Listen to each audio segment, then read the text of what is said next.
Being what let her like what no.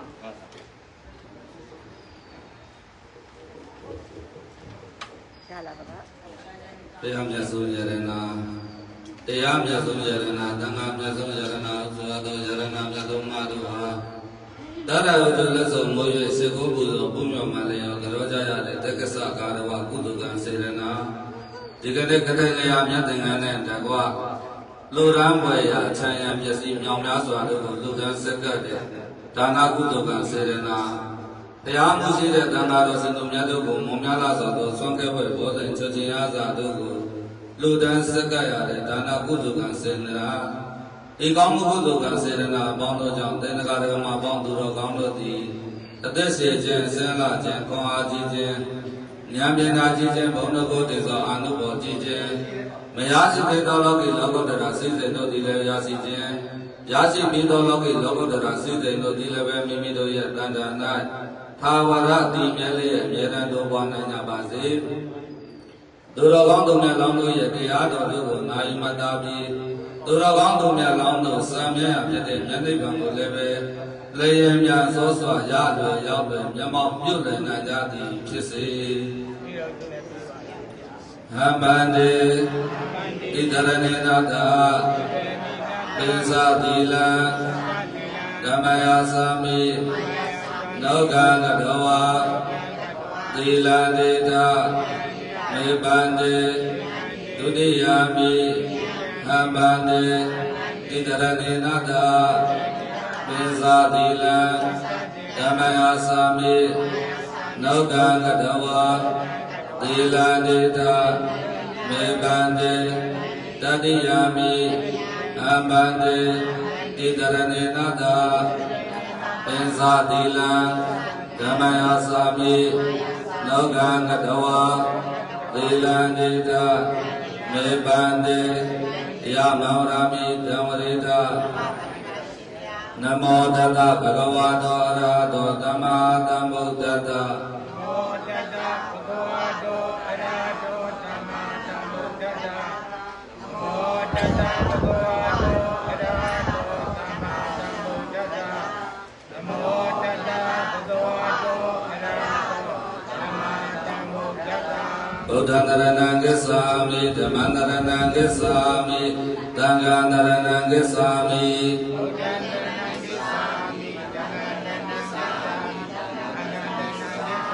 Dudiyami, Buddha Gissami, Dudiyami, Dhamma Gissami, Dudiyami, Dhanga Gissami.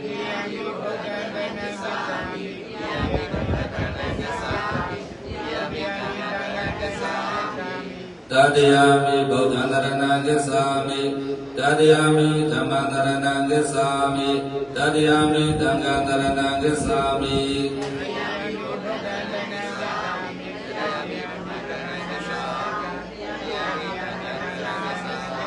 Tidarana Gamana Bribona Banade Bhadavaramani Gavra Namadiyami ဒေနာဒါနာဝရမဏိတေကဝရသမာဓိယာမိ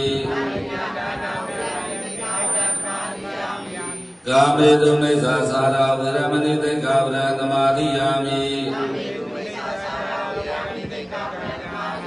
မုဒ္ဒဝါဒဝရမဏိတေကဝရသမာဓိယာမိဒုရမေရယမေဇဗမရဒါနာဝရမဏိတေကဝရသမာဓိယာမိ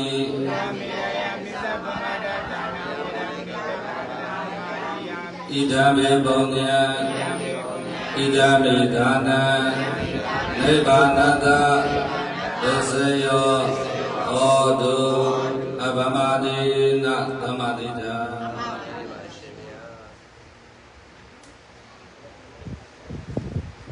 ဒီကနေ့သင်္ကန်းလေးက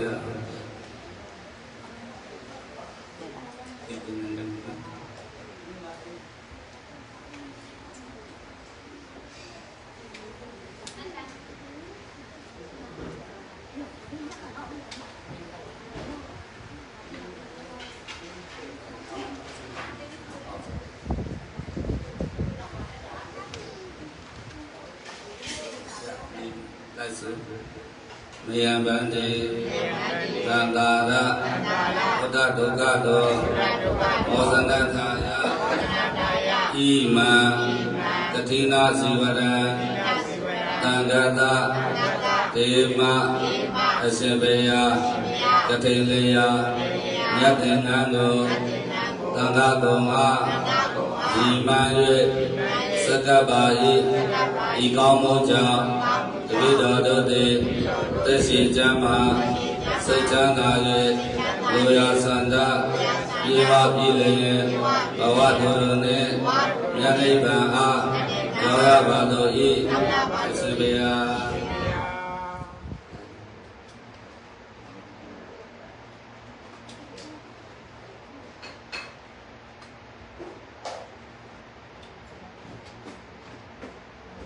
တင်နေလိုက်ကြတယ်ဆိုတာတခြားလေးပါဟောလောင်းလို့ဘုရားပါအဲ့ဒီ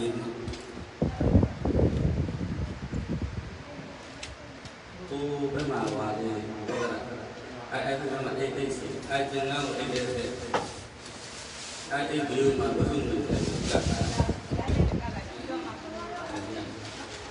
တရား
ဒီကနေ့နန္ဒကိုရှင်နန္ဒမေတ္တာရှင်သာသနာပြုပုဂ္ဂိုလ်ဆိုပုဂ္ဂလိဝဆေတော်ဘုရားကြီးတည်ထောင်တော်မူခဲ့တဲ့သမိုင်းမှာကျွတ်စေရီလွတ်စီတော်မြတ်ကြီးနတ်စုရဲ့ထီတော်ရဲ့အောင်မှာတည်ရှိတဲ့63ကြိမ်မြောက် ကထိန်ပွဲတို့ကြောက်ရောက်လာကြတဲ့သံဃာတော်စင်သူမြတ်တွေတရားဓမ္မပေါင်းသူတော်ကောင်းတို့ရဲ့ကိုယ်တွင်ကိုယ်ပနဌာနအိမ်တွင်အိမ်မှာနဌာနဘေဥပအန္တရေရန်တော်တော်များမကြရောက်ပဲကောင်းမြတ်တဲ့အိဋ္ဌမင်္ဂလာပြပြများရရှိပါစေခြင်းအကျိုးမှာမေတ္တာတော်ပရိတရားတော်ရပ်ပတ်တရစေမယ်ဦးဇင်းရဲ့တရားဓမ္မပေါင်းသူတော်ကောင်းတို့ကရောတည်တည်နဲ့နာကြရအောင်သမန္တာစကားဝါရေသောတရာသစ္စာတို့ဒေဝတာသာဓမ္မမုနိရာဇတာဒုနာတုတကမောကရဓမ္မသဝနာကာလောယံပဋ္ဌာနာဓမ္မသဝနာကာလောယံပဋ္ဌာနာဓမ္မသဝနာကာလောယံပဋ္ဌာနာနမောတသဗ္ဗဂဝါတောရာဓမ္မသမ္ဗုဒ္ဓတာနမောတသဗ္ဗဂဝါတောရာဓမ္မသမ္ဗုဒ္ဓတာနမောတသဗ္ဗဂဝါတောရာဓမ္မသမ္ဗုဒ္ဓတာယသာနဘဝတောယကနေဝါတတေနိပိတနာယန္တိဒေဝနုယောဇာနောရတေနိဝမတ္တန္တိတောဒုက္ခတောပရိသောသောသဗ္ဗပံဣစိနာပတ္တိဧဝမာရိကုဏမေရမရိကံသမနာမဟိတရဏိယမတကုသလေနာယနာတန္တပရမိသမေသာသကောသုဇာတုသုဇာတောသောသတ္တမရုဏာနိမနိသန္တောသကောဇာတုပရောဇာပကေဇောဇာသန္တောဥပါဟောတိသန္နတရောဇာနိပကောဇာပကဘောကိုလေသောနာနုကေသောနာသကောဇာမာသရိကိစေယေနဝညံပရေဥပါဝရေယောဒုက္ခိနောဝါကေမိနောသောတပတ္တထာဘန္တောဒုက္ခိတ္တာယေကေစီပါဏဗုဒ္ဓတိတသဝါဒဝရဝနဝသေတာ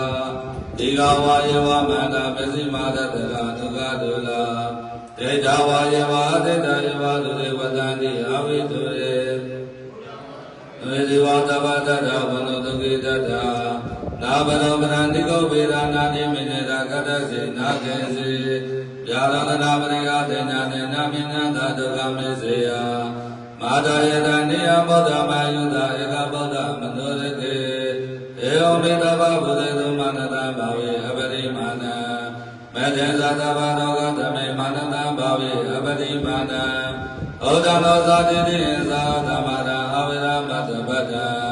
တေတသရဏိတေနောဝါတေယနောယဝေတကဝိဒမေနောဧတနရိန္ဒေကျေယဗျမမေတံဝိရမိလမဟုတေတေသာနုပကမတိလဝါဒသနေနာသမ္နောကာမေတုဝိနယကေတနာသဒုက္ခပတိယဘုနာတိတိဣတိပိသောဘဂဝါရနမတမုသောဝိသသရဏဓမ္မနောသူကသောလောကဝိတုနောတရောပုရိသောဓမ္မတာရတိသရရိဝမနုဿာနဘုသောဘဂဝါသက္ကာတောဘဂဝါရဓမ္မောသန္တိကောအာဂါလိကောဧပတိကောအပါနေကောဝေဇာတဝေတိတဘောဝေညွေသောပရိဘာနောဘဂဝါတောသာဝကတံဃောဥဇပရိဘာနောဘဂဝါတောသာဝကတံဃောယာယပရိဘာနောဘဂဝါတောသာဝကတံဃောကာမေဇပရိဘာနောဘဂဝါတောသာဝကတံဃောယတိတံသတ္တာရိပုရိသယုဂာနေအတပုရိသပုဂ္ဂလာဧတဘဂဝါတောသာဝကတံဃောအာမေယောပေါင်းနေယောဣန္ဒြေကရဏေယောနောတရပုညခေတံလောကတာဧဝမောဒံတရဏနာဓမ္မနံငေသဘေကောဘယဝါသမိတတံဝါလောမနောနာယတိယန္တောနိမိတံဝမင်္ဂလေသာယောဇာနာဘောတကုဏတတတောဘာဝကောတသုပိနာအာကန္တဘုရားနုဝဝိနာဝိနာသမေတုယန္တောနိမိတံဝမင်္ဂလေသာယောဇာနာဘောတကုဏတတတောဘာဝကောတသုပိနာအာကန္တဓမ္မနုဝဝိနာဝိနာသမေတုယန္တောနိမိတံဝမင်္ဂလေသာယောဇာနာဘောတကုဏတတတောဘာဝကောတသုပိနာအာကန္တသံဃာနုဘဝေနဝိနာသမေတုသာဓုသာဓုသာဓုဒီဃယုဂသုတိတာသဘဝန္တုဣဒမင်္ဂလာသမ္မာဒေဝနုရကံတုတောတေတုပတ္တန္တာသနာသာရော ယရဏကောင်းဤအနက်စေတို့ယုံကြည်လေးမြတ်တရားတဲ့ရှိကြတဲ့ပရိသတ်ပေါင်းတို့ကောင်းတို့ဩဒုမကန္တာသနာရေမြော်လာတွေ့၍လေးလေးပင်မင်းစင်ကြင်လေးလာတဲ့တရားနာပရိသတ်ပေါင်းတို့ကောင်းတို့အားဒီကယောဂပြစ်ဒမတွေအန္တရမပဲယမန်တွေမစကြပဲအသက်ရှိရှိနေကြရပါစေဒုက္ခိတာသာဘောဂရေငြိမ်းမြတ်စိစိန်တို့ဖြင့်တစိမ့်စိန်တပပတတိန်တိန်ကျမ်းမာလို့ချမ်းသာစွာနေကြရပါစေအင်းညမေညဓမ္မမိယအချင်းချင်းတွင်မတ္တာတတိပြန်လည်ဝင်ကြလို့တဝုနှင့်တဝုจิตရာကြည်နုလည်းရွှေမျိုးဝမ်းမြောက်နိုင်ကြပါစေဣဒ္ဓမင်္ဂလာမိဒီနှလုံးရွှေမျိုးစေတလူစီအနတ္တတိကောင်းမြတ်သောဣဒ္ဓမင်္ဂလာပြပြတို့သည်ဘဝန္တုစက္ကငါဤစက္ခာကြည်လည်းနေစေတံတေယစေတံတို့မောမာရွာသောလူပါမြို့မြို့သောจิตတိပြေဆုံးပြေဝနိုင်ကြပါစေဓမ္မဒေဝဓမ္မဒေဝနာမြတ်နာကောင်းနာပေါင်းတွေကလည်းနိုရကံတို့ပြည့်စုံမဲ့အတွက်အန္တရာယ်မတိယမန်တွေမရှိရအောင်ဒေဒေသာသာဆောက်ရှောက်နိုင်ကြပါစေကုန်သတည်းဇဏကြီးကြီးငန်းငယ်အရွယ်သိမ့်တော်များသာစွာသောလူအပေါင်းတွေကလည်းတောတင်သူမေတ္တာတအိမိတိစိတ်လျက်အစိမ့်စိမ့်မပြတ်အစိမ့်တည်းနေသည်မြတ်နိုးနိုင်ကြပါစေကုန်သတည်း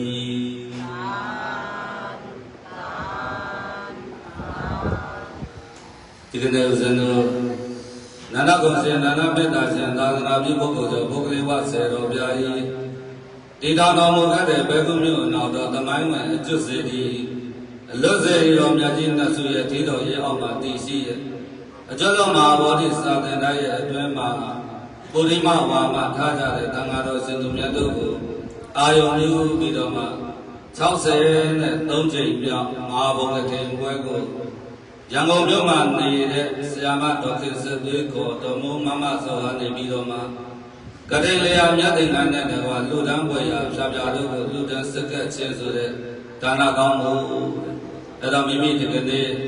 ဦးဇင်းတို့ကြောင်းလိုက်တာမှာလူလိုက်တာဆရာမအနေနဲ့မြောင်များစွာသောဝတ္ထုချင်းငွေတွေကိုကုန်ခံပြီးတော့မှလူတာတန်းတာဖြစ်တဲ့အတွက်ကြောင့်ဦးဇင်းတို့ကမိုးတွေကလည်းပဲရွာတယ်နောက်ပြီးတော့မှသွားရလာရည်တွေမตายရတဲ့အခါကျတော့လောရတာကနည်းနည်းတော့တည်သွားတာပေါ့အဲ့တော့ပြီးသွားတဲ့ကိစ္စကိုခဏလေးရပ်လိုက်တော့ကိုတရားနာနေတဲ့ချိန်ကမှနှလုံးသားကိုငြိမ်ငြိမ်လေးထားပြီးတော့မှဦးဇင်းတို့တရားကိုနာကြရအောင်အဲ့တော့ကျန်တဲ့ခေါင်းထဲမှာရှိနေတဲ့အရှုပ်တွေရှိနေခဏလေးရပ်အဲ့ဒါတွေကိုတာထားပြီးတော့မှဦးဇင်းတို့ရဲ့တရားကိုထိုက်ထိုက်တန်တန်လေးဖြစ်တော့ဦးဇင်းတို့နာကြမယ်ပေါ့ဒါကြောင့်မလို့မိမိရဲ့စိတ်ကလေးကိုအာရုံပြုပြီးတော့မှတရားပေါ်ကိုအာရုံပြုပြီးတော့မှနာကြကြရအောင်အဲ့တော့ဦးဇင်းတို့63ကြိမ်မြောက်မဟာဘုံကတိဆိုတော့ဦးဇင်းတို့ဘုဂလိဝဆေတော်ဘုရားကြီးအကျွတ်စေရီအလွတ်စေရီတော်တို့ကဒါပြုပြင်ထိမ့်သိမ့်ခဲ့တဲ့အချိန်ကနေစပြီးတော့ကထိန်သင်္ကန်းကတ်တာဒီကောင်းတော်ပေါ်မှာဒါအချိန်ပေါင်း63ကြိမ်နှစ်စဉ်မပြပဲနဲ့ကထိန်လျာမြတ်သင်္ကန်းကိုကတ်လာလိုက်တာဒီကနေ့ဆရာမတော်ခင်ဆက်သွေးရဲ့အလက်ကျတော့63ကြိမ်မြောက်ဒါဖြစ်သွားတယ်63ဆိုတော့နှစ်ခုပေါင်းတော့ကိုကဏပေါ့ကိုကဏဆိုတော့ဒါရာရာအောင်မြင်မဲ့နဝင်ကဏမဲ့ဒါကြောင့်မလို့မိမိရဲ့ဒီကနေ့လူအတိုင်းရတဲ့ကောင်းမှုတွေကိုဦးဇင်းတို့ကုသိုလ်ဖြစ်အောင်စီပြီးတော့မှပြောမယ်ဆိုလို့ရှိရင်ဆရာမခင်စေတွေ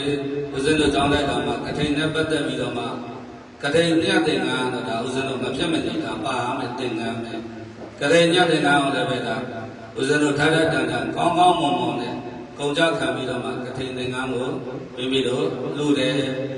နောက်ပြီးတော့မှဦးဇင်းတို့ကြောင်းတဲ့ကံမှာလိုအပ်နေတဲ့ရေခဲတက်တာပေါ့ရေခဲတက်တာဒါ40ကျော်340ကျော်ရေခဲတက်တာအောင်လည်းပဲမိမိလူတယ်နောက်ပြီးတော့မှဦးဇင်းတို့အဲယာကွန်ပေါ့အဲယာကွန်ကဦးဇင်းတို့ တလုံးကို36သိန်းနဲ့အားလုံးပေါင်း3လုံးလူထားတာပေါ့ဒီเจ้าမောင်မှာဦးစင်းရဲ့ခန်းနဲ့ဖျားခန်းနဲ့နောက်ပြီးဦးစင်းဟိုဘက်မှာနောက်သတင်းသုံးမဲ့เจ้าဆောင်ရဲ့အောက်ထပ်မှာပေါ့တလုံးအားလုံးပေါင်းအဲကွာဒါတလုံးကို36သိန်းနဲ့ဆိုရင်3လုံးလူထားတယ်ပေါ့နောက်ပြီးတော့ဦးစင်းတို့ကဖွင့်ထားတဲ့ပန်ကားတွေပေါ့ပန်ကားတွေဆိုလို့ရှိရင်လည်းတလုံးကို9သိန်းခွဲနဲ့အားလုံးပေါင်း9လုံးနဲ့ချိန်ပေါက်ကလည်းအောင်ကဏ္ဍကိုပန်ကားတွေလည်းပဲ9လုံးနဲ့เนาะအဲ့တော့မိမိတို့လူတွေတန်းတဲ့အတ္တိဟာတွေဟာညောင်များစွာပြန်နောက်ပြီးတော့မှကတိလျာမြတ်သင်္ကန်းရဲ့အချမ်းရံဘယ်နံကားတွေအတွက်ဘယ်နံကားတွေအတွက်လည်းပဲဒါသင်္ကန်းကောင်းတဲ့သင်္ကန်းနဲ့ဝတ္ထုကြီးငွေနဲ့လူတွေအားလုံးပေါင်းတာကျောင်းသားကယဟန်ဆိုရင်၅ပါးအပြန်ဒါတန်ဃာတော်ဆိုလို့ရှိရင်ဘယ်နံကား20အားလုံးပေါင်း25ပါးနောက်ပြီးတော့ကိုရင်လေးတွေလည်းပဲဦးဇင်းတို့ကမာကြီးကျောင်းတိုင်းမှာရှိတဲ့ကိုရင်ရောဦးဇင်းကျောင်းတိုင်းမှာရှိနေတဲ့ကိုရင်ရောနောက်ပြီးတော့သီလရှင်တွေရောသင်္ကန်းတစ်စုံကြားနဲ့ဝတ္ထုကြီးငွေနဲ့အားလုံးဒါလူတယ်ပေါင်းလိုက်မယ်ဆိုလို့ရှိရင်လူလိုက်တဲ့ကောင်းမှုကုသိုလ်တွေပေါင်းလိုက်မယ်ဆိုလို့ရှိရင်အားလုံးပေါင်း300ကျော်ရှိကိုယ်စင်ဘေးမှာတောင်းလာတဲ့ဒါခေါင်းရတောင်ဆိုလို့ရှိရင်ဒါ6သိန်းကျော်ရှိ6သိန်းကျော်ပေးရကိုယ်စင်ကိုလူတဲ့ဒါတိမ်ထက်တာရွယ်တိမ်ထက်တာဆိုတော့စပိတ်ဆိုရင်လည်းပဲဒါ3သိန်းကျော်စပိတ်တစ်မျိုးတည်းကို3သိန်းကျော်အဲ့တော့တိမ်ထက်တာကိုအားလုံးခြုံပြီးတော့မှပြောမယ်ဆိုလို့ရှိရင်ဦးစင်းတစ်ပါးတည်းတင်က10သိန်းကျော်ဖြစ်သွားဒါဦးစင်းကိုယ်တိုင်လိုက်ဝယ်ဆရာမနဲ့ဦးစင်းနဲ့ဒါစိုက်မှာသွားပြီးတော့ဝယ်တယ်အဲ့တော့မိမိလူတဲ့တန်းနဲ့ကောင်းမှုတွေဟာဒီကနေ့ခြုံမယ်ဆိုလို့ရှိရင်300ကျော်ဘို့တော့ရှိအဲ့ဒီတော့များမြောင်းတဲ့ကောင်းမှုကုသိုလ်တွေကိုမိမိကလူတဲ့တန်းတယ်ဆိုတော့သုံးတန်စေတနာနဲ့တော့မလို့ရနောက်ပြီးတော့မှဒါနေဆုံးစကတ်တယ်နေဆုံးဆိုရင်လည်းဦးစင်းကလုံလုံလောက်လောက်ပြောင်းဆိုပြီး30တောင်ကတ်တယ်ဦးစင်းကြောင့်မှဆုံးကတ်တယ်တကားမှ30မရဘူးဦးစင်း9သိန်းရတယ်10သိန်းရတယ်အများဆုံးမှ10သိန်းပဲဒါဆရာမကတော့လုံလုံလောက်လောက်ပြောင်းအောင်ဆိုပြီးတော့မှဒါ30ဆုံးဖို့ဒါစကတ်အကုန်လုံးချုံမယ်ဆိုလို့ရှိရင်ဦးဇင်းတို့က300ကျော်ဖြစ်သွားတယ်။နောက်ပြီးတော့မှဦးဇင်းတို့ကထိန်နဲ့ပတ်သက်ပြီးတော့မှထိုင်းနိုင်ငံလည်းပဲကောက်ခံရရှိငွေတွေနဲ့ငွေပရိသတ်ပင်တည်ပြီးတော့မှနာဂတ်လူနဲ့လင်းအောင်ဖွဲ့ရတယ်ပဲ25သိန်းတာဒါငွေပရိသတ်ပင်ပေါ့။အဲဒီထိုင်းနိုင်ငံပဲဦးဇင်းတို့လူငယ်အလင်းသက်ဆိုပြီးတော့မှမောင်အောင်နိုင်ထွန်းဦးစီးပြီးတော့မှငွေပရိသတ်ပင်လည်းပဲဒါ10သိန်းနဲ့1000ကျပ်ဦးဇင်းတို့ရှုပ်ကလေးတရားဝင်တွေကဒါဦးဇင်းတို့ဓမ္မအကြီးပေါင်းစုပြီးတော့လည်းပဲဒီကနေ့ဒါပရိသတ်ပင်တွေစုပေါင်းပြီးတော့လူကြားတယ်ပေါ့အဲ့တော့ဦးဇင်းတို့မိုးတော်ရွာတယ်သူကလည်းနဲ့သူတော့စီစီကားကားလေးတော့ဖြစ်သွားတယ်လူတာတန်းတာလေးတွေကအားလုံးပဲပြည့်ပြည့်စုံစုံရှိတယ်နောက်ပြီးတော့မှဦးဇင်းတို့ကျွေးလာမွေးလာတွေကလည်းပဲပြည့်ပြည့်စုံစုံဒါဒီကနေ့ဆိုဆရာမဒေါက်ခင်စတွေးရတာဂျီရိုနတ်တွေဆိုတာအားလုံးပေါင်း6သိန်းကျော်ပေါ်လာမသိဦးဇင်းတွေကပေါင်းချလမ်းပေါ်6သိန်းကျော်အဲ့တော့ဒီကနေ့လို့တဲ့တန်းနဲ့ကောင်းမှုတွေကပြောမယ်ဆိုရင်အများကြီးပဲပေါ့အများကြီးပဲပေါ့ဦးဇင်းတို့ကြောင့်မှတခါမှ300ကျော်ကထိန်ခရတယ်ဆိုတခါမှမရှိသေးဘူးဦးဇင်းတို့လို့ရှိရင်ဒါဒီမှာအနဲ့30ကျော်သွားရင်နေတာဒါထိုက်တန်တယ်ဟိုရန်ကုန်ရှင်မြို့တော်အကြောင်းလေးနဲ့ကိုယ့်တဲ့ဘုံကြီးတဲ့အကြောင်းလေးနဲ့တော့သွားရှင်းလို့မရဘူးပေါ့ဦးဇင်းကြောင့်မှလည်းဦးဇင်းကဒါဒီနှစ်ကဒါအများဆုံးပဲတခါမှတကောင်မရဘူးအဲ့တော့လူတဲ့တန်းတာဒါဘာတွေဖြစ်လို့ခုလိုပြောရလဲဆိုတော့ဝမ်းတာပီတိဖြစ်အောင်ပြောပြတယ်ကြွားနေတာမဟုတ်ကြွားနေတာမဟုတ်ဝမ်းတာပီတိဖြစ်အောင်ဒီကနေ့တို့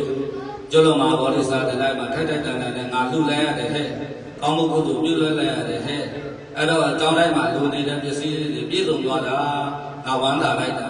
အဲ့တော့ရတဲ့ထဲကနေပြီးငါ့ရဲ့ချွေးနေတာတွေနဲ့ဒီလောက်လှူနိုင်တာငါလည်းပဲပီတိဖြစ်လာရတယ်ခြင်းဆိုပြီးအဲ့လိုဖြစ်အောင်လို့ဦးဇင်းတစ်ခုချင်းလေးတွေပြောပြတာပေါ့နော်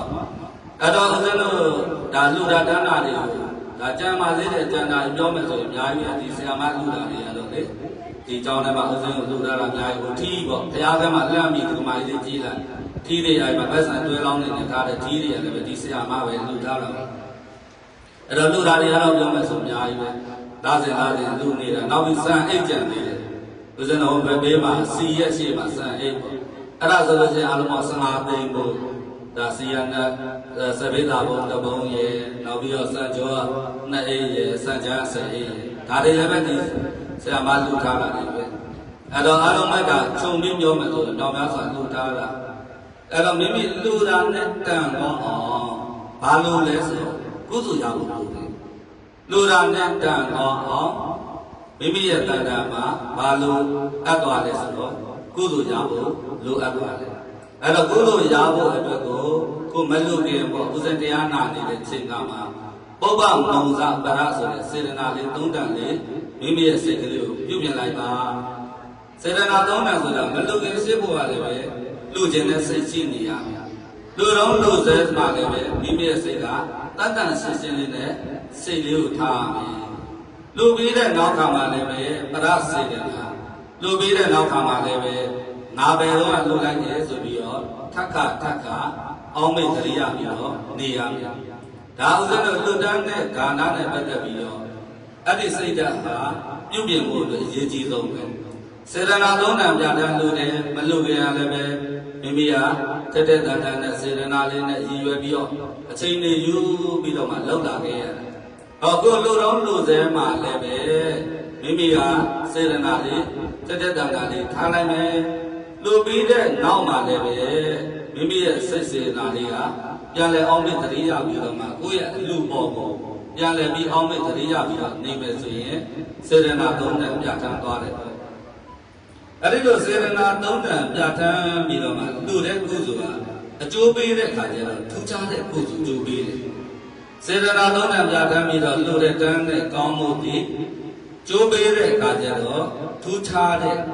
ကျိုးပေးမှုကိုကျိုးပေးတယ်ပေါ့ဘယ်လိုကျိုးပေးလဲဆိုတော့လူတယောက်မှာပထမရွယ်ဒုတိယရွယ်တတိယရွယ်၃မျိုးရှိတယ်စေတနာသုံးတန်ပြဋ္ဌာန်းပြီးတော့မှလူလို့ရှိရင်ပထမရွယ်မှာလည်းပဲချမ်းသာမယ်ဒုတိယရွယ်မှာလည်းချမ်းသာမယ်တတိယရွယ်မှာလည်းချမ်းသာမယ်စေတနာသုံးတန်ပြဋ္ဌာန်းပြီးလူတဲ့အတွက်ကြောင့်မို့လို့အရွယ်သုံးပါးမှာချမ်းသာကျိုးပေးမှုကညီညီမျှမျှနဲ့ကျိုးပေးတယ်။ဘာစေတနာသုံးတန်မှာပြဋ္ဌာန်းမှုတစ်ခုခုပြည့်နေတယ်ပေါ့ပထမစေတနာပြတ်မယ်ဆိုရင်ပထမရွယ်မှာဆင်းရဲတဲ့ဒုတိယရွယ်ဒုတိယစေတနာပြည့်ရင်ဒုတိယရွယ်မှာဆင်းရဲတဲ့တတိယရွယ်စေတနာပြည့်လို့ရှိရင်တတိယရွယ်မှာမိမိဟာဆင်းရဲတဲ့ဒါကြောင့်မလို့အကျိုးပေးမှုကိုညီမျှတော့အောင်မိမိရဲ့စိတ်ကလေးကိုစေတနာသုံးတန်ပြဋ္ဌာန်းမှုအတွက်ဒါပြုပြင်ရမယ်ချိန်ပြီးပြုပြင်လိုက်အဲ့ဒီလိုပြုပြင်ပြီးတော့မှမိမိရဲ့စိတ်ကလေးကစေတနာသုံးတန်ပြဋ္ဌာန်းပြီးလူလို့ရှိရင်ဦးဇင်းတို့ကြိုးပေးတဲ့အခါကျတော့ပထမရွယ်ဒုတိယရွယ်တတိယရွယ်သုံးပါးမှာကြိုးပေးမှုညီမျှမယ်တော့ဒါဦးဇင်းတို့လူတဲ့ဌာနတွေနဲ့ပတ်သက်ပြီးပြောတယ်ကထိန်လေယာမြတ်သင်္ကန်းနဲ့ပတ်သက်ပြီးတော့မှဦးဇင်းတို့ပြောရမယ်ဆိုလို့ရှိရင်ကထိန်သင်္ကန်းပေါ့ကိုဆရာမတော်ခင်စတဲ့ရမြတ်သင်္ကန်းကိုဦးဇင်းကရန်ကုန်လိုက်ဝယ်တဲ့ခါကျဦးဇင်းတွေကိုထည့်ပေးလိုက်တာကျောင်းတော့ကြိုပို့တာပေါ့အဲ့ဒါကိုဆရာမစိတ်ထဲကနေပြီးတော့ဘယ်လိုလဲတနေရာမှာဖတ်မိလို့နေမှာပေါ့ဘုံမောတဲ့ဟာသင်္ကန်းတွေကကြိုပို့လို့ရတာဗျာတဲ့တန်တရားပြည့်စိတ်တယ်မှာတန်တရားရှိတယ်ဘုဟုတုဒ္ဒသတိအပြင်ဘေးကနေပြီးတော့မှပြောတာတော့လည်းကောင်းဖုံးထဲမှာကြည့်တာတော့လည်းကောင်းပေါ့အဲ့ဒါလေးပတ်သက်ပြီးတော့မှတန်တရားလေးရှင်းတော့ဦးဇင်းပြောမယ်ဝိနည်းသိက္ခာဘုံလေးထဲမှာမြောင်များစွာရှိတယ်ကထိန်တရားနဲ့ပတ်သက်ပြီးတော့ပြည့်ညတ်ထားတာကထိန်သင်္ကန်းကိုဒီကနေ့ပေါ့ဆရာမနေနဲ့ဦးဇင်းကိုခုစောစောတော့တန်ခါတာလေးမှဆိုပြီးတော့မြတ်သင်္ကန်းကိုကတ်လိုက်တယ်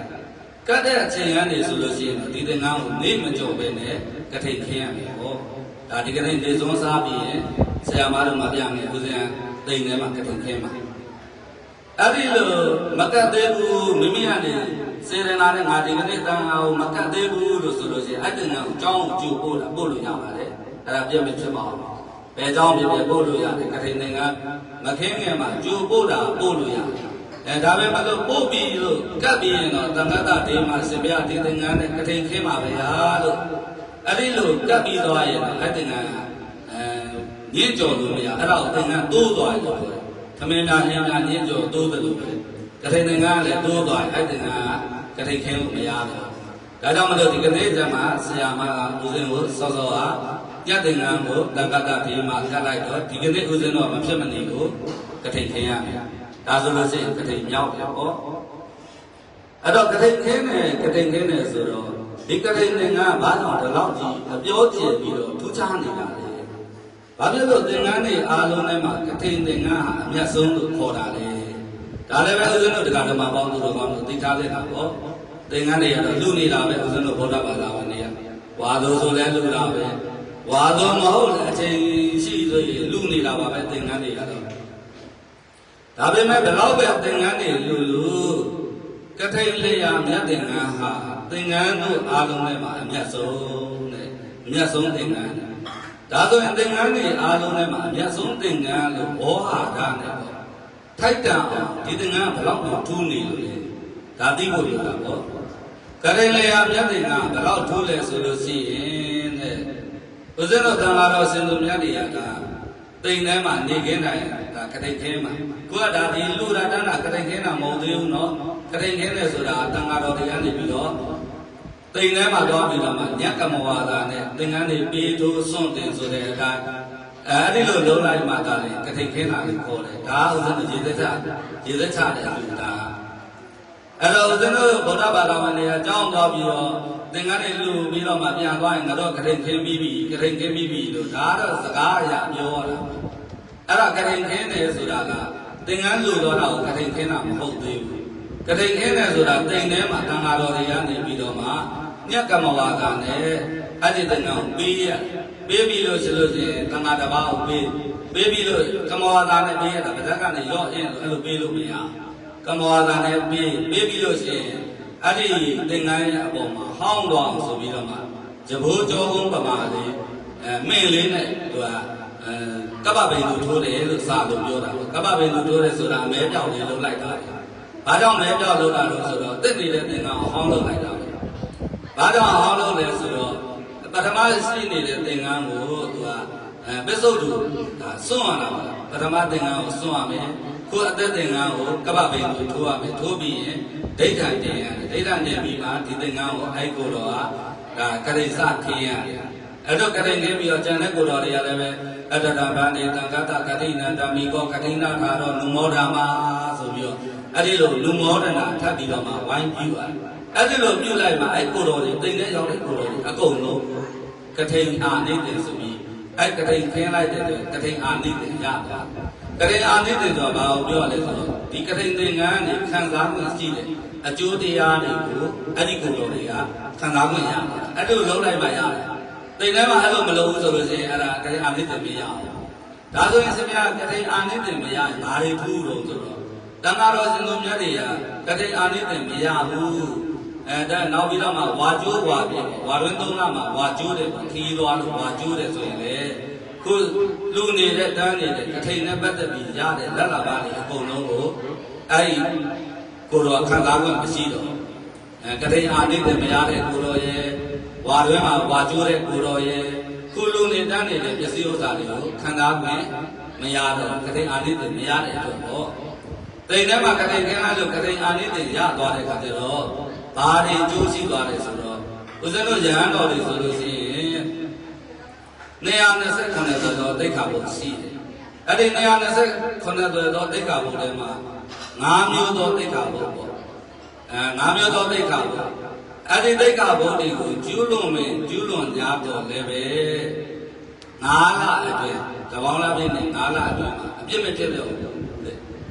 ဒါကြောင့်မလို့မြတ်စွာဘုရားပြင်းပြတဲ့တိက္ခာဘုဒ္ဓကိုတာစီပြည့်မဖြစ်အောင်တာစီပေးနိုင်တဲ့ကုသိုလ်ဟာဒီကထိန်သင်္ကန်းကုသိုလ်တစ်ခုပဲရှိတယ်။ဒါကြောင့်မလို့ဘယ်ကုသိုလ်မှမြတ်စွာဘုရားပြင်းပြတဲ့တိက္ခာဘုဒ္ဓကိုအပြည့်မဖြစ်အောင်တာစီပေးနိုင်တဲ့စွမ်းတတ်မှုမရှိဘူး။ကျန်တဲ့လူတွေကကထိန်လျာမြတ်သင်္ကန်းကတော့သံဃာတော်ရှင်သူမြတ်တွေအဲ့ဒါ၅မျိုးသောတိက္ခာဘုဒ္ဓကိုကထိန်အာနိသင်ရတာတဲ့အဲ့ဒီ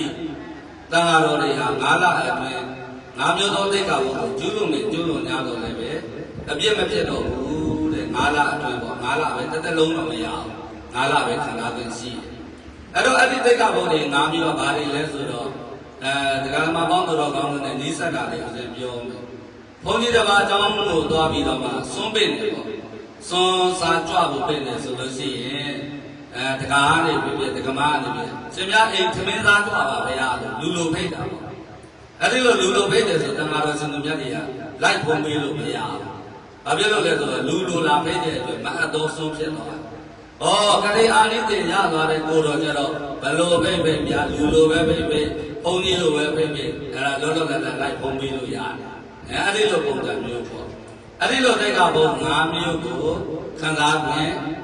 ကင်းလို့ခွင့်အပြစ်ကနေကင်းလို့ခွင့်ရရှိသွားတယ်တဲ့ငါမျိုးတစ်မျိုးချင်းပြောရင်ရှိသွားမှာမဟုတ်ကျန်တာလေးတွေပြောချင်းသေးတယ်အဲ့တော့အဲ့ဒီလိုတက်ကဘုံ၅မျိုးကိုတန်ဃာတော်တွေဘက်ကကင်းလို့ခွင့်ရတဲ့အခါကျတော့ကတိအာနိသေရတယ်ပေါ့ဒီကနေ့ဆရာမတော်ရှင်စင်သေးရဲ့ကတိသင်္ကန်းကိုယူပြီးတော့ကတိအာနိသေရသွားရင်တန်ဃာတော်တွေက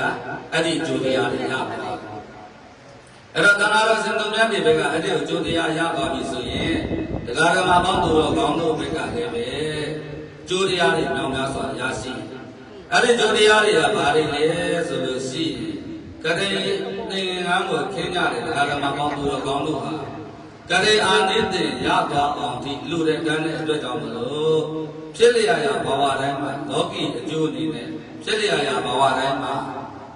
အသက်ရှင်ခြင်းဆိုတဲ့အကျိုးတရားရုပ်ရည်အစဉ်လှပခြင်းဆိုတဲ့အကျိုးတရားဖြစ်လျာရာဘဝတိုင်းမှာကောင်းပြီဆိုတဲ့အဝတ်စားတွေကိုပဲစင်မြန်းခြင်းဆိုတဲ့အကျိုးတရားနောက်ပြီးတော့ချမ်းသာကြွယ်ဝခြင်းဆိုတဲ့အကျိုးတရားနောက်ပြီးမိမိပိုင်နေတဲ့ပစ္စည်းဥစ္စာတွေကိုရန်သူမျိုး၅ပါးကနေပြီးတော့မှနှောက်စစ်ပြီးရန်ပြုလုပ်ခြင်းကမစွမ်းနိုင်ခြင်းဆိုတဲ့အကျိုးတရားဒါလောကီအကျိုးတရားလောကီအကျိုးတရားတွေလည်းပဲမြောင်များစွာတရားတွေဥစဉ်ကနည်းငယ်ထုတ်ပြောတာရုပ်ရည်ဆယ်လှပခြင်းဆိုတဲ့အကျိုးတရားဘဝစတိုင်းရမယ်နောက်ပြီးတော့မှချမ်းသာကြွယ်ဝခြင်းဆိုတဲ့အကျိုးတရားဘဝစတိုင်းရမယ်နောက်ပြီးတော့မှဥစဉ်တို့ကောင်းပြီဆိုတဲ့ဝတ်စားတွေကိုစင်မြန်းခြင်းဆိုတဲ့အကျိုးတရားနောက်ပြီးမိမိပိုင်နေတဲ့ပစ္စည်းဥစ္စာတွေသူတော်ဘာနောက်ဆက်ဖြစ်စေခြင်းမှာမတတ်နိုင်တဲ့အကျိုးတရားစသည်အပြင်ကောင်းကျိုးတွေမြောင်များစွာတွေကလောကီကျိုးအနေနဲ့အဲ့ဒီအကျိုးတရားတွေရရှိနိုင်တယ်လောကုတ္တရာအကျိုးအနေနဲ့ဆိုလို့ရှိရင်တော့မိမိကနိဗ္ဗာန်ကိုဝင်နှွှဲတဲ့အခါမှာမိန်းကလေးဘဝနဲ့နိဗ္ဗာန်ကိုဝင်နှွှဲလို့ရှိရင်မြတ်စွာဘုရားတက်တော်ထေဆာမြတ်စွာဘုရားရှင်းမောက်မှာပဲမိမိဟာဘုံများစွာထိုက်တန်တဲ့ကဗလာတန်းစာကိုဆင်မြန်းပြီးတော့မှနိဗ္ဗာန်ကိုဝင်နှွှဲရတယ်တဲ့မိမိကနိဗ္ဗာန်ကိုဝင်နှွှဲတဲ့ဘဝမှာယောက်ျားလေးဖြစ်ခဲ့မယ်ဆိုလို့ရှိရင်တော့အိဘိက္ခုခေါ်ဆိုကံနဲ့ဆိုတဲ့အကျိုးတရားကိုမိမိဟာရရှိပြီးတော့မြတ်စွာဘုရားရဲ့ရှင်းမောက်မှာပဲဒါမြတ်စွာဘုရားရှင်းမောက်မှာပဲနိဗ္ဗာန်ကိုဝင်နှွှဲရခြင်းဆိုတဲ့အကျိုးတရားကိုရရှိတယ်ဒါလောကုတ္တရာအကျိုးတရားပေါ့ဒါကြောင့်လောကုတ္တရာအကျိုးနှစ်ဖြာကိုပေးစွမ်းနိုင်တဲ့အတွက်ကြောင့်မလို့ကထိန်သင်္ကန်းဟာသင်္ကန်းအားလုံးတို့အမြတ်ဆုံးသင်္ကန်းဖြစ်ပါတယ်ဒါကြောင့်မလို့နောက်ပြီးတော့ဥစဉ်တို့အချမ်းရပစ္စည်းတွေလူတယ်စွမ်းတွေလူတယ်စားစီတယ်လူတန်းဘွယ်ရဖြာဖြာတို့ကိုလူတန်းစက်ကတ်တဲ့အတွက်ကြောင့်မလို့ဒါစွမ်းအကျိုးတွေလည်းပဲမိမိတို့ရဲ့ကံနာမှာရရှိသွားတယ်တဲ့ဒါကြောင့်ဥစဉ်တို့တရားနာပရိသတ်ပေါ်သူတော်ကောင်းလို့ဒီကနေ့လူတဲ့အလူဟာမွန်မြတ်တဲ့အလူဖြစ်တဲ့အတွက်ကြောင့်မလို့မွန်မြတ်တဲ့အကျိုးတရားတွေမိမိတို့ရဲ့တန်တန်မှာရရှိမှာဧကမလွဲပါပဲအဲ့တော့ဒီကောင်းမှုကုသိုလ်တွေပြုလုပ်တဲ့အတွက်ကြောင့်မလို့သံဃာဒုက္ခအဝဝနဲ့ပြည့်စုံနိုင်တဲ့အကျိုးမှာအာလုံတော်တရားနာပဋိသတ်ပေါင်းသူတော်ကောင်းတို့ကိုဥစဉ်မေတ္တာလေးပို့ပေးမယ်မေတ္တာတည်းခံယူအောင်အာလုံအလုံးလေးချီတာနန္ဒဘုဇေနန္ဒမေတ္တာစေသာသနာပြုပုဂ္ဂိုလ်တို့ဘုကလေးဝဆေတော်ဘုရားရဲ့မေတ္တာတက်စေုံကြောင့်၎င်းအဘိုးဘာမဲ့စေတော်ဘုရားရဲ့မေတ္တာတက်စေုံကြောင့်၎င်းဥစဉ်တို့တန်ခါတော်စင်သူများတို့ရဲ့မေတ္တာတက်စေုံကြောင့်၎င်းဒီကနေ့တထေလျာမြတ်သင်္ကန်းတဲ့တေကလူတန်းဘွယ်ရာဖြာဖြာတို့ကိုလူတန်းဆက်ကကြကုန်သောသင်္ကလာတော်မှာပေါင်းသူတော်ကောင်းတို့သည်ဤကောင်းမှုကုသိုလ်ပြုလုပ်တဲ့ချိန်ကနေစပြီးတော့မှကိုယ်စိတ်နဲ့ပြဘေးရန်ဘဝလူရာဆန္ဒတွေပြေဝကြပါစေဒီကောင်းသောကုသိုလ်မပြုလုပ်ခင်မိမိတို့ရဲ့ရင်ထဲမှာတောကဆိုတဲ့ပူလောင်ခြင်းလေးတွေများရှိနေခဲ့မယ်ဆိုရင်လုပ်ငန်းကိစ္စဝဝအခက်ခဲကြက်တဲများကြုံတွေ့ခဲ့မယ်ဆိုလို့ရှိရင်ဒီကောင်းမှုကုသိုလ်ပြုလုပ်တဲ့အချိန်ကနေစပြီးတရားနာပရိသတ်ပေါင်းသူတော်ကောင်းတို့ရဲ့ရင်ထဲမှာကိုယ်စီတိတာရေးပမာအေးချမ်းကြပါစေလူမှုရေးစီးပွားရေးကျန်းမာရေးဆိုတဲ့ရေးကိစ္စအားလုံးတို့လည်းပဲစားတဲ့ဘုတိုးတဲ့တိုးပြီးအောင်မြင်မှုပန်းနိုင်တို့ကိုစကုနိုင်ကြပါစေသူတော်ကောင်းတို့များလောင်းတို့ရဲ့တရားတော်တို့ကိုနာယူမှတ်သားပြီးသာသနာတော်သုံးရပ်ကိုစွမ်းစွမ်းတမန်နဲ့သာသနာပြုနိုင်တဲ့သာသနာအာဇာနည်ကောင်းများအိမ်မြတ်ဘဝနဲ့နိဗ္ဗာန်ရောက်သည့်ဘဝတရားဖြစ်ကြပါစေမိမိတို့ရဲ့ဉာဏ်ထဲမှာလူရင်တောင်းတပန်စင်သားကများလုပ်ငန်းကိစ္စဝဝတို့သည်မဆိုင်မတော့ဘဲနဲ့ပြင်းပြောင်းအောင်မြင်နိုင်ကြပါစေကတိတုံမှာကြော်လွှားလေးရဲ့စိတ်တဒုက္ခကာယဒုက္ခနှပ်ဖြာသောဒုက္ခတို့ကိုသာဝရပန်ဆိုင်နိုင်ကြပါစေသူတော်ကောင်းတို့များလောင်းတို့ရဲ့စံမြတ်ရာဖြစ်တဲ့ဉာဏ်နိဗ္ဗာန်ကိုလည်းပဲ လွယ်ကူသောအကျင့်လျင်မြန်သောအသိဉာဏ်တို့ဖြင့်ကိုယ်စီရရှိနိုင်ကြပါစေကုန်သတည်း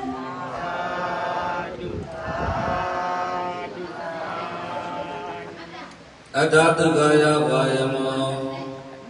အတ္တဒုက္ခယဝါယမောနာယမမကုသသနာသမ္ဗုဒ္ဓသာသနာဒေဝသဗ္ဗနာယယမမယဝါယမောယခုကဲ့သို့သာသနာပြုလုပ်ငန်းတွေကိုပြုလုပ်နေရခြင်းသည်အတ္တဒုက္ခယမိမိတကိုယ်တော်ချမ်းသာဖို့အတွက်နာဝါယမောကြိုးစားထုတ်နေခြင်းမဟုတ်ပါပေယဝါယမောယခုကဲ့သို့သာသနာပြုလုပ်ငန်းတွေကိုပြုလုပ်နေရခြင်းသည်သမ္ဗုဒ္ဓသာသနာဒေဝဗုဒ္ဓမြတ်စွာသာသနာတော်မြတ်ကြီးသဗ္ဗနာယအစီခံ၍တည်ဓမ္မစေခြင်းအကျိုးငါယဝါယမောကြိုးစားလုံးလာအာထုပြုလုပ်နေရခြင်းသည်ဟောတုမောဒမသွေသစ္စာပြုလိုက်ရပါပြီတော်တည်း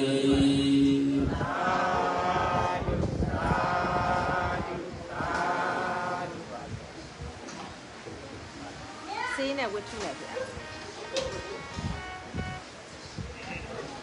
ဒီစကွက်အလျက်စကွက်တိုင်းမကနာ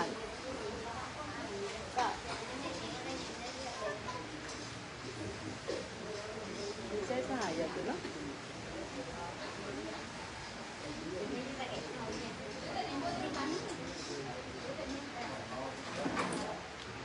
အလုံးလိုက်စို့အရှင်ဘုရားတပိတော်တို့သည်ယနေ့ယခုကတိလျာမြတ်တင်္ဂနဲ့အချမ်းအယံပစ္စည်းများစွာလူတန်းရခြင်းမောမြတ်သောစွမ်းခဲွယ်ဘောဇင်ရတာအပြာပြာကိုလူတန်းနှင့်ဟောကြားအပ်သောတရားတော်ကိုနာယူမှတ်သာပွားများရခြင်းကိုယ်သာအပ်သောမေတ္တာတရားကိုတပည့်တော်တို့၏နှလုံးသားဝယ်ခြေခြေနက်နက်ခံယူရပါကုန်၏ဤကောင်းမှုကြောင့်တပည့်တော်တို့သည်သက်ရှိချမ်းသာစိတ်ချမ်းသာ၍လူရဆန္ဒပြေဝပြီလျက်ဘဝတို့နှင့်မြတ်နိဗ္ဗာန်အားရောက်ရပါလို့ဤကောင်းမှု၏ဘုရားကကိုကျေးဇူးကြီးမှာမိဘနှစ်ပါးဆရာသမားအစာထား၍သုံးတဲ့တဘောကျင်လည်ကုန်သောဝိနည်းများစွာတတဝါပေါင်းတို့အားအမြတ်ပေးဝေပါ၏အကျိုးစေရီတော်အလွတ်စေရီတော်စေတော်နှစုစောရှောင်းနေသောအကျိုးအလောဘိုးဘိုးကြီးနှင့်နတ်မြတ်နာကောင်းနာပေါင်းတို့အားအမြတ်ပေးဝေပါ၏ကျွန်ုပ်တို့၏ခန္ဓာကိုယ်ကိုစောင့်ကြနေသောကိုယ်ဆောင်နှမအစာထား၍လူနာမြတ်မှာတတဝါပေါင်းတို့အားအမြတ်ပေးဝေပါ၏အမြတ်ရ၍ကိုယ်စိတ်နှပြချမ်းသာချမ်းသာကြသည်ဖြစ်ပါစေသောအာရောကြာကြာသမျှအမြယူတော်မူကြပါကုန်သောသာဓုသာဓုသာဓုအာရောကြာကြာသမျှအမြယူတော်မူကြပါကုန်သောသာဓုသာဓုသာဓုအာရောကြာကြာသမျှအမြယူတော်မူကြပါကုန်သောသာဓုသာဓုသာဓုလဲဦးကြလား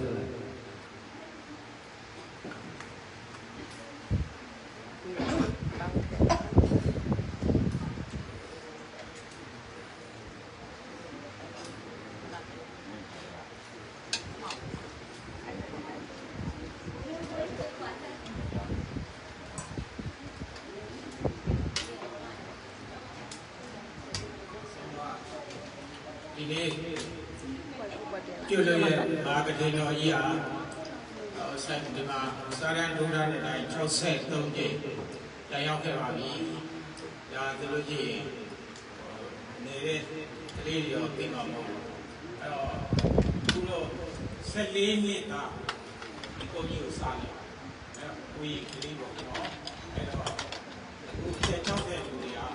ပြီးသေးအဲ့တော့သိမှာမဟုတ်ဘူး။ဒါကြောင့်အလေးကိုအမှတ်တရဆရာတော်ဘုရားအလေးလုံးလိုက်ပါတဲ့။ဒါကြောင့်နော်ဘုန်းတော်ရဲ့ဒီကသုဝဏမဟိဘုပေးရဒီပဲဗမာလူကရွှေမြေရွှေကုန်းတော်နော်အဲကြောင့်သူတို့ဒီနေရာရဲ့ထူးခြားချက်ကလေးကိုစေတီတော်ရဲ့ဒီကမွန်လူကြိုက်မတော့ဗမာလူအကျိုးလို့စေတီအကျိုးလို့စေတီအားလုံးသိကြတယ်နော်မူလတည်ထားတာကဘောဇာတက္ကရီ984ခုနော်မူလဘုရားတရားနာကြီးဟာတို့ဟောဒီ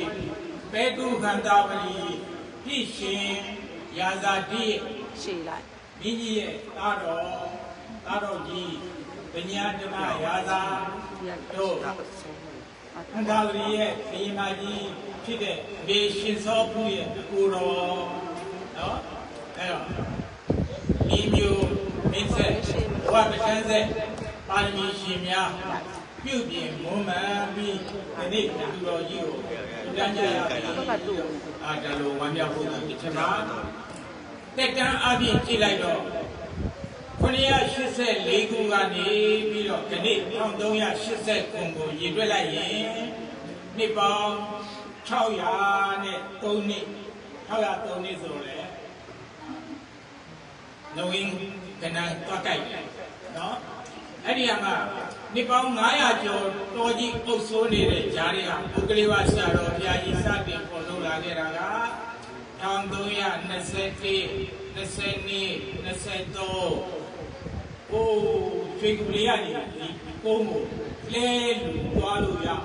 တော်ကြီးကိုလမ်းပေါက်ရတာတစ်နှစ်တီတီရနော်လမ်းပေါက်ခဲ့တာတစ်နှစ်အဲ့တော့21 22 23မှာစပြီးတော့ကိုးတော်ကြီးအခုအထဲမှာရှိနေတဲ့ဇေဒီလေးတွေဘုရားဟောမြင့်ရဲ့ပုံမှာဇေဒီလေးတွေအခုဒီအကျုပ်ပေါ်မှာလည်းရှိတယ်နော်ကိုးတော်ကြီးဇေဒီလေးတွေတည်တာ23အဲ့ဒီနေ့ကစပြီးတော့ဒီမှာ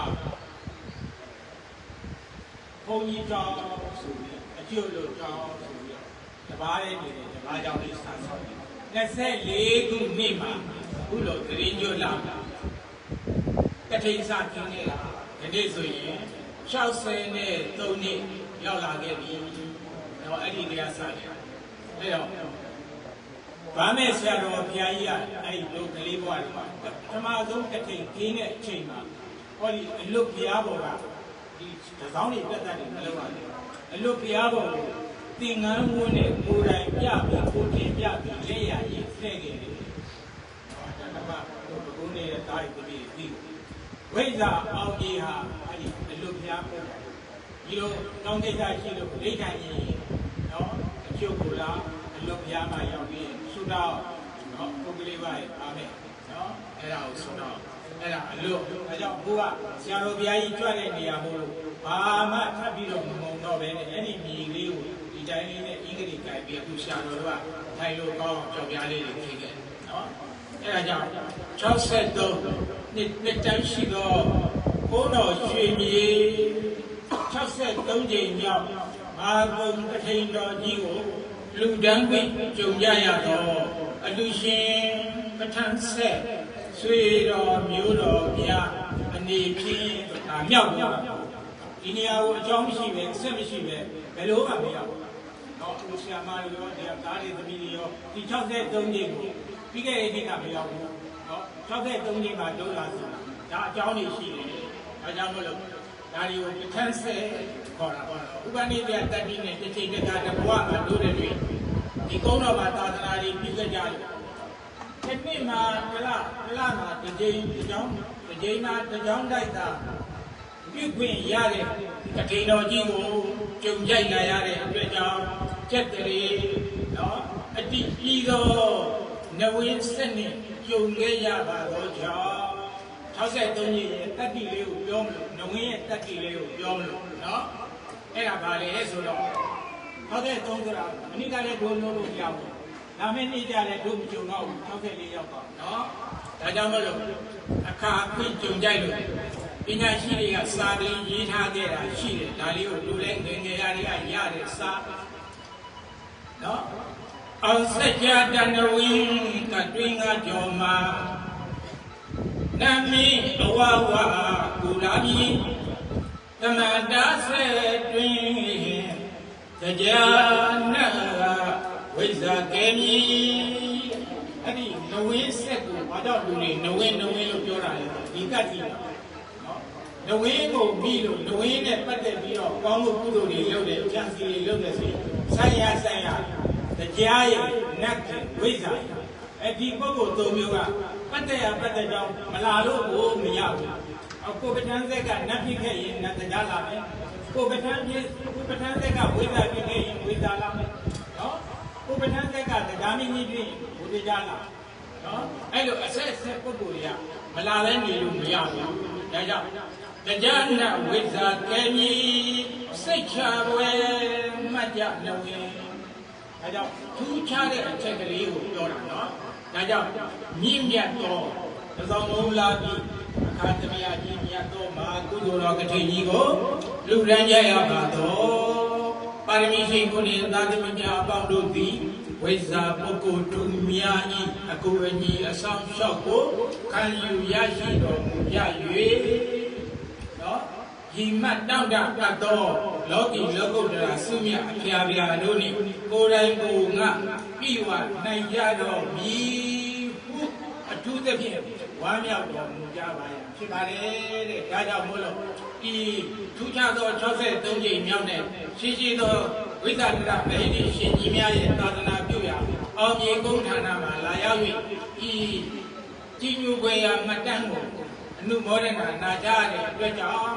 အလုံးသောတတိလူရှင်လူမပေါင်းသူတော်ကောင်းတို့မှာတရားအစုမြော်၍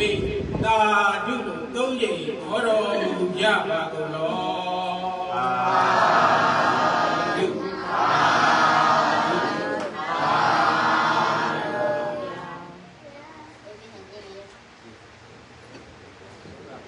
ဒီဆုံးကအောင်ပုံမှာ